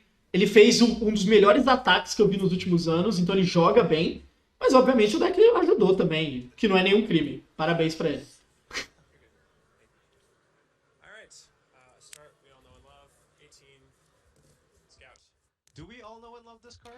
Então Skrelv and Thousand of His Siblings. Parece que é um macho, né? Ácaros são descuidados, sim. São descuidados. Mas o Benton, assim, esse aqui é o melhor game do Benton, né? Ele consegue setar muito rápido. E aí a gente vê um tribal de Fábula segurando o jogo pro Rei de Duque. Essa partida é muito surreal, cara. Porque eu falei, mano, esse maluco tá no dia, velho. O cara vai sair do Arena pra ganhar um Pro Tour direto. O maluco é uma máquina. E por um momento a gente chegou a acreditar nesse universo. Isso, exato. As patinhas são clavadas pra trás, né? Também. Tem 3 pares, tem 2 no meio, tem um mais na frente, tem as quelíceras. E atrás tem as patinhas preparadinhas ali. Realmente, biologicamente, podemos determinar que é o Skrelv. Se eu estivesse jogando meu primeiro Pro Tour, eu estaria treinado infinito e com certeza cometeria vários erros. Admiro muito quem consegue descontrolar situações desafiadoras. Não, bastante. Tá muito de parabéns ele. Aquela coisa, errar no primeiro Pro Tour é muito normal. O Benton, cara, uma coisa que é muito legal, assim, ele tá muito feliz de estar lá. Mais de uma vez, assim, essa partida mostra isso muito bem. Ele dá risada, ele comenta as coisas da partida e tal. O cara tá sorrindo o tempo todo. A foto do top 8, ele tá travadaço no sorriso, assim. Felizão, menino Benton. Costuma jogar pro ranking no Arena? Jogo. Não muito assim, mas jogo. Tanto que as lives normalmente são eu jogando.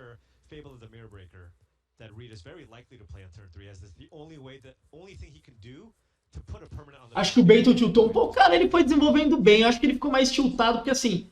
Pô, tamo ligando, é foda. Aí o jogo foi desenvolvendo e ele falou, pô, tem game. E aí ele não achar nenhuma evasão, acho que deixou ele bem pior. Não, ele sorriu o tempo todo, cara. O maluco não para de sorrir. O Pempengu não jogou, mas o Benton levou o espírito do Pempengu. Concordo plenamente.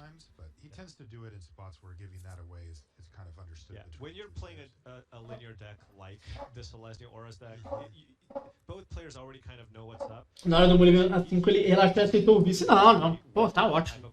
Se tem um cara que tem que estar feliz com os resultados, é ele. Assim, todo mundo que faz top 8 de Pro Tour tá de parabéns. Até quem faz top 16 também, quem conseguiu vaga pro próximo, tá ligado? O Pro Tour bom é isso. O Pro Tour é um daqueles torneios onde muita gente tem como sair feliz. É o evento que não tem fábrica de perdedores. Eu ainda preciso gravar um vídeo algum dia sobre essa questão da fábrica de perdedores. Mas o Pro Tour não tem isso. Não é fábrica de perdedores. Muita gente faz dia 2. Muita gente sai feliz do evento. Então, pô, o cara chegou numa final, tá maravilhoso. O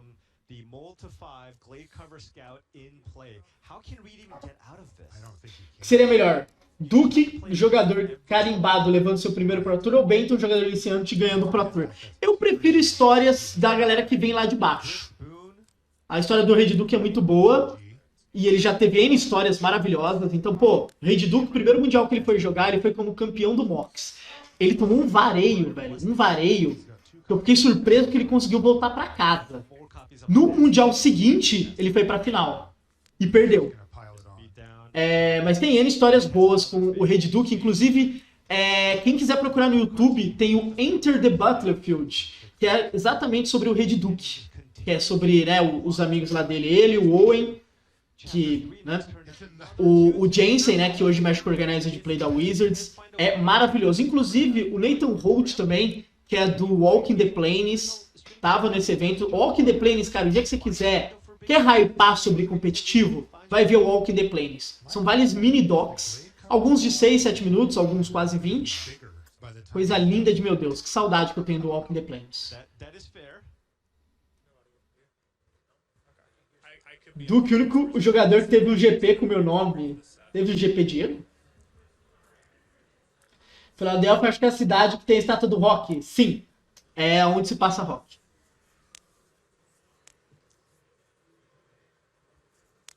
Isso, Pitch of Garden, que é como eles se chamam. Inclusive o Enter the Battlefield, que é focado nos 3, mostra que o Rei Duke, né, ele trabalhava, não sei se ele ainda trabalha, né, como mexendo com joia e tal, mas fala bastante da vida dos 3, assim, é muito legal, muito legal. Inclusive, a época desse Enter the Battlefield é muito curiosa. Foi a primeira vez que a Wizards quis tirar o pagamento dos pro players. E aí começa esse ataque, bloco, ataque, bloco, ataque, bloco. E aí foi na época que saiu o Enter the Battlefield. Subiu uma hashtag que era Pay the Pros, né, pague os pro players. E a Wizards voltou atrás. Quando ela anunciou a mesma coisa, né, mais recente, não teve isso. Porque não tem esse sentimento, né, essa humanização do pro player que aconteceu o Enter the Battlefield. Acho que a questão da MPL pesou muito nisso, né? Houve um distanciamento do pro player para o jogador normal. Talvez essa volta de personagens como Benton, esse Pro Tour físico, faça essa aproximação acontecer de novo, né? Essa humanização. GP Duke. Fizeram fit match com ele, só pode dele, quase com o top 8 aí. Imagina ganhar o Pro Tour e tirar foto do lado da estátua com o troféu. Cara, eu não sei se tem algum direito em cima, se a estátua fica muito longe do local do evento, mas seria uma call maravilhosa. Se não tiver uma foto oficial, se eu sou o Rei Duke, eu dou um pulinho lá nas escadas. Existe algum método específico para ir pro Hall da Fama? É tipo, esse jogador ganhou e fez muitas coisas. Antigamente, não existe sistema de Hall da Fama mais, né? Eles podem voltar quando eles quiserem, mas no momento não existe. É assim. Pré-requisitos. Você tem que ter pelo menos 4 top 8 de Pro Tour, apesar de que existem exceções. O Shota Ahsoka foi uma exceção, inclusive. E você tem que ter 300 Pro Points Lifetime. Então você fez 300 Pro Points, não tem mais Pro Points. Entenderam? E aí vai ter um comitê que vai votar. Quem faz parte do comitê? Tem alguns Pro Players, tem pessoas que são convidadas. Eu mesmo participei 2 vezes do comitê. E aí daí tem que chegar num mínimo de votos para ser eleito. E aí o número de pessoas que chegar nisso é eleito, né? A gente vota em várias pessoas, não é um voto só. E, inclusive, eu lembro, se você der uma procuradinha na Liga Magic, tipo, Liga Magic, Hall da Fama, Rodar e tal, você vai achar os meus artigos explicando os meus votos. Mas tem uns pré-requisitos, apesar de que já teve casos onde a pessoa não atingiu o pré-requisito e foi eleita, caso do Shota Ahsoka. Eu lembro que teve um cara da Holanda também e tal. Essas coisas contam muito. Tem jogador do ano em revelação? Não tem. 2 perdas também. Eu adorava jogador revelação e jogador do ano.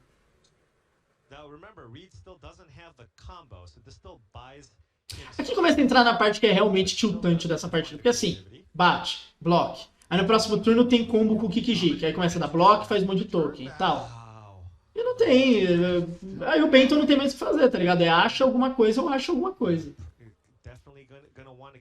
Já voltei em quais? Cara, eu não lembro exatamente meus... Deixa eu achar esses artigos que eu falo pra vocês como é que foram os meus votos. Quer ver? Hall da Fama. Infinite chump blocks. Liga Magic. Mudar. Reflect a reflection. Remember this is what we saw Shota do, right? You can go make a token Deixa eu with chump, ver. Ó, esse aqui de 2018. right? Attack you. Forgot about that. Make a token chump. Eu votei no Crispícola. Tem uma história muito boa. O Tio Vini tem um vídeo maravilhoso. Yeah, usually Eu acho que eu votei no Ivan Flock. we're talking about something very Votei no Lichitian. E votei no Japa, que eu me lembre. Eu não lembro se eu votei no Saito e tal. Eu lembro que eu falei das minhas opções no artigo. Looks like Reed traded a Mas eu não lembro todos os meus votos. here with Fire Prophecy getting in, becoming a Deixa eu procurar os meus outros votos aqui. Hall da Fama. Meus votos de 2019. Eu acho que 2019 eu falei direto os votos. Eu votei no Red Duke. Eu votei no Mike Sigrist. Eu votei no Brad Nelson. Eu votei no Jaba. E eu votei no Crispícola, eu acho. Ou eu não votei no Sigrist e votei no Jared Thompson. Foi alguma coisa assim. Definitely. Oh, is Benton gonna go for Sentinel's Eyes on a Skrell? Mas é legal, assim, pesquisar sobre os caras é muito legal. Anywhere, but it also does- Falando de algo que acontece bastante.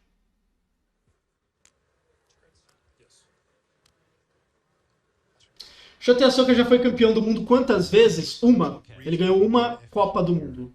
Right, and instead opting to just Aí o resto é Pro Tour. Ele ganhou o Pro Tour Charleston, Yeah. ganhou um Pro Tour no Havaí. The cards that he needs to actually find pieces to win Acho the que ele game, tem. Ainda eu não lembro mais quantos Pro Tours ele tem. survive. Patrick teria ganho o jogador do ano quando ele ganhou o Pro Tour e foi bem no Mundial? cast Pat- this se ele tivesse ganho- indomitable creativity. Whoa! Não sei de qual Patrick você está falando, I mean, exatamente. he has to block, right? Exato, o Shota Yasuoka não ter alcançado não tem sentido, exato. Bom senso pesa também nessas votações. Blake Carrascal is what? Já é um absurdo ele não ser Hall da Fama? Não, porque ele não tem. Falta um top 8 de Pro Tour pra ele ser unanimidade. Ele não tinha isso. Let's add this all up. Yeah, let's see Não how chega a ser uma injustiça. Ele é muito bom, mas plus all the glitter, tem que fazer mais top 8. others, So they 4 get plus one, auras. plus one. Yeah, so 4 auras times 2, because he has 2 effects that amplify that, is plus 4 each. Sentinel's Eyes and Cartouche is plus 1, so it's an 11. Okay, and then he has a 1/1 Skrelv. So that's 12. Take 30. So 30 minus 12? looks perfect to There you me. go. Is there anything that Benton can Então, help o the Patrick. Ah, tá. Não foi campeão de Pro Tour? Não. Ele fez top 8 de Grand Because he's Finals. capping his mana. E top 8 do Mundial no mesmo ano? Não. Não. Skrelv can't block, so it's Foi actually absolutamente nenhuma. Não. Só não foi. Não. Ele era pra ele ter entrado na Rivals League quando ele fez top 8 de Grand Finals. E isso a gente pega muito no pé. Aí entrou com o bando aqui e tal. E aí os próximos jogos são bem mais fáceis pro Red Duke, mas não. Xenagos needs to find something like a Valakut's Awakening or a Fire Prophecy to show Gosto that muito do he- Patricão, mas tem que dar a César o que é de César. Aqui o Benton tá uma chuva de remoção nesse game aqui que é só triste, tá ligado? O game bom é o game 1. Give light pause. Okay. But And he this is one's gonna hit. empty-handed. Yes, he did have to play his land, his Temple Garden untapped. Aí o Red Duke, né, já tá com o Xenagos na mão, daí ele vai basicamente fazer big score pra ele dar alvo com criatividade pra trazer o Worm e depois ele traz traz o Xenagos e acaba com o Put a game. World Spider Horn into play. True, Right. that's true. And then you can just cast the Xenagos on the following turn. Oh, with 3 brasileiros com mais resultados no PV, Edel e Jaba. Quem seria o quarto? Bertu. Bertu foi campeão de Pro Tour. Bertu teve anos muito bons. and an against opponent with effectively Mas assim, Patrick é muito bom. Rorix é muito bom também. Todos esses caras são muito bons. Time to get the worm. Tem bons resultados. Oh, Benton. Check out the big brain on Bertu Esper, Lucas Esper Bertu. That is a good guess, Benton. You are correct. Again, they are Eu. very familiar with this strategy. Pô, americano, você tem bons resultados ali, mas esses caras estão acima. Cara. After this combo deck. Yeah, this is one of Rubens é muito bom? Não. Rubens tem que jogar muito Pro Tour ainda. really deep knowledge about his opponent's deck. Tem que Right? mudar You muita see coisa he's ali. working what the key cards are. Yeah. But he Aí, tipo, isso é pro Game 2, aí no game que decide, né, o título. Até fui mais à frente que eles vão falar da carta do Takahashi. Think Ó, Benton. caralho, o game foi muito rápido. Tô pulando muito. untap land, that is? No. Alright, well, He's this gonna play light pause and it's gonna get disappeared. Não, aí eu voltei pro mesmo game até. here, but now O outro game foi speedrun, pelo jeito. He's now Deixa eu ver o tempo aqui. Reed is 5,53. I think he was saying that he loves the deck that Reed's playing. Right. Yeah, I mean, Tô 1 contra o Horix e nunca perdi pros outros 3. Só dizendo, cara, eu... Deixa eu ver. Eu não lembro do Magic Online, eu devo estar tipo acho que eu devo estar 2-2 contra o Horix. IRL, eu tô 2-0 contra o Horix. Contra o PV eu tô 0-2. Contra o Vili, teve algumas vezes que a gente jogou no mall, ganhei. Inclusive eu tenho uma gravada, que é uma Mirror de Jund no Modern. E... contra o Jabba eu nunca joguei.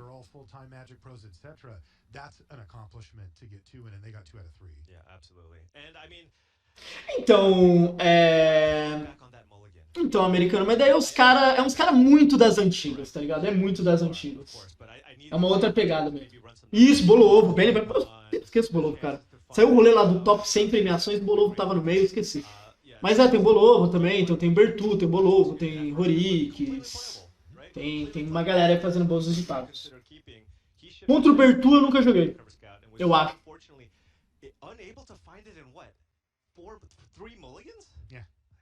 That's a lot. He saw a lot of cards and couldn't find it. Ultimately, was not able to get the job done. Reduke picks Pitch tá ganhando os tracks. We are going to take a short break here. Exato. Que bom que entendemos isso, americano.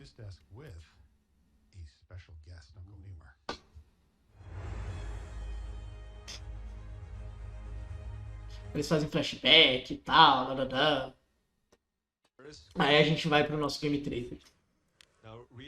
Todos esses jogadores top brasileiros são pessoas muito altas. Coincidência? É um fato. O Horix tem a mesma altura que eu, basicamente. Acho que ele é menor que eu. Mas o Vili é alto, o Jabba é gigantesco, é uma geladeira. Jabba completo. O Vili é alto. O Bolovo é da minha altura. Mas os principais estão todos altos. Qual o próximo evento? Pro Tour do Arena em março. O próximo Pro Tour físico é em maio, que é T2, né? Em Milwaukee. E o próximo evento para as pessoas mortais é o Showdown, que é dia 11 de março. Magic deveria ter cotas para jogadores abaixo de 1,70. Pô, aí é ruim pra mim também, pô. Eu tenho 1,78.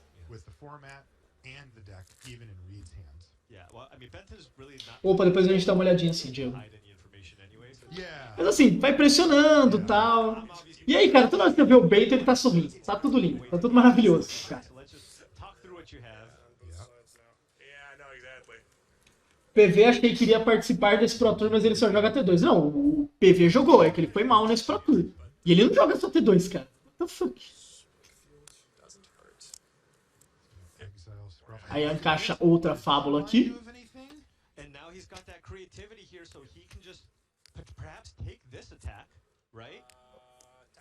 E toma ele ataque. 5 de dano.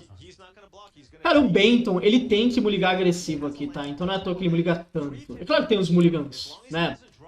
Tem que fazer mãos jogáveis, mas ele tem que mulligar agressivo. Ele tem que fazer mana, criaturinha boggle e acelerar em cima disso. E aqui o Rage Duke vai basicamente combar. Reed falls down to 8, draws his card for the turn. Just don't draw it. Does he draw a combo piece or no? That's really the only thing he needs to dodge. Aí tem a criatividade já na mão. O Rage Duke com a maior calma do universo, né? O cara joga muito, muito calmo. Faz terreno, 5 manas, 2 alvos. O Benton faz. Beleza, cara, faz aí. O Rage Duke vai lá. Vai, Vorm.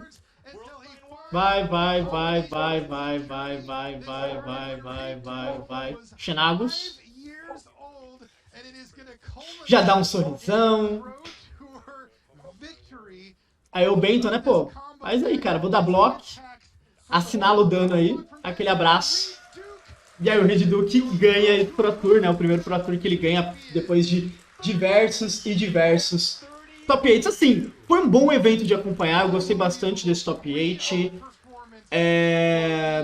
Como eu já disse, né, depois vou fazer uma live pegando uma daquelas matrizes de resultado pra gente pegar as porcentagens, poder analisar melhor, ver quem é que foi bem, quem é que não foi. Mas eu já adianto que assim, tanto o Rakdos quanto o Monogreen tem muito ruído na informação. Eu prefiro olhar um pouco o top 32 do evento. E é muito interessante que o Omanath Light foi um dos melhores decks desse evento, junto com o Rata. Então fica isso pra gente ficar esperto. Mas deu pra assistir legal, assim, foi um bom evento de acompanhar. A volta do Pro Tour Físico é sempre bom.